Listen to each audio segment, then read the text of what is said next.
Assalamualaikum. Selamat datang di channel Ki Bagus Purwas. Pada video kali ini, saya akan membahas tentang sejarah turunnya ilmu kesaktian di tanah Jawa. Namun, sebelum kita lanjutkan ke pembahasan yang lebih sakral, alangkah baiknya Anda klik tombol subscribe dan aktifkan lonceng di bawah ini agar kami semakin bersemangat untuk membuat video-video menarik lainnya.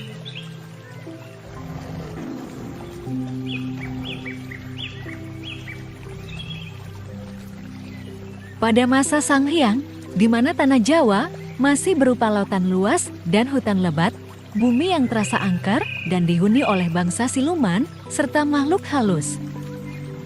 Peradaban manusia belum begitu banyak dan masih bisa dihitung dengan jari. Seorang pertapa sakti dari tanah Pasundan bernama Lalijan, putra dari Sanghyang Rawis Rengmo Jenggolo, mulai menata kehidupannya di tengah hutan angker Raja Galuh. Beliau saban hari selalu bertapa dari satu hutan ke tempat wingit lainnya hingga bangsa jin, lelembut, dan siluman mulai menyambanginya menjadi kawan sahaya. Sebagai seorang pertapa sakti, Lalijan mulai dilirik oleh sebagian bangsa siluman untuk dijadikan ketua mereka.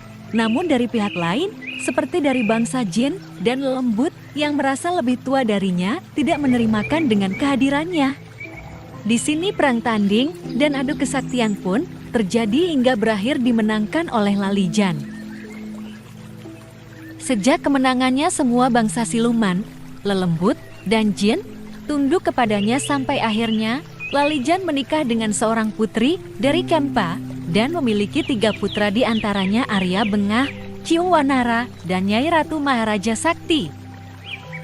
Kisah keturunan Lalijan mulai berkembang pesat di beberapa daerah dan mereka hampir rata-rata memiliki kesaktian ilmu tiada tanding. Tiada satu pun dari bangsa siluman, lelembut maupun jin yang berani menantangnya, bahkan hampir dari mereka mulai menjadi pengikutnya.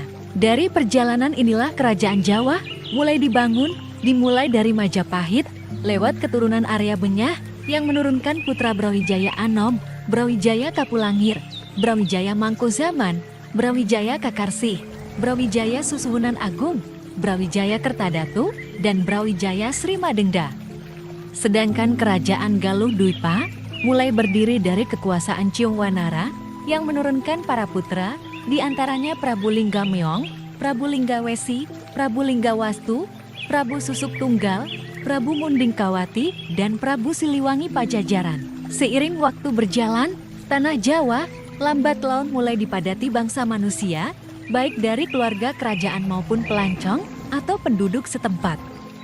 Dan pada masa kejayaan Pajajaran, Prabu Siliwangi mulai mengembangkan kekuasaannya lewat putra-putranya yang berakhir pada masa keemasan Islam.